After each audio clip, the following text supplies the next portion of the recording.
lines about Karmaveera Kamarajar. Kamarajar was born on 15th July 1903 in Vidnagar, Tamil Nadu. He was a freedom fighter and politician.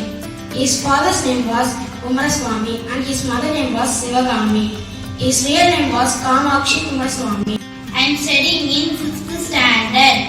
நான் கர்மவீர காமராஜர் அவர்களை பற்றி பேச போகின்றேன். காமராஜர் 1903 ஜூலை 15ஆம் தேதி விருதுநகரில் பிறந்தார்.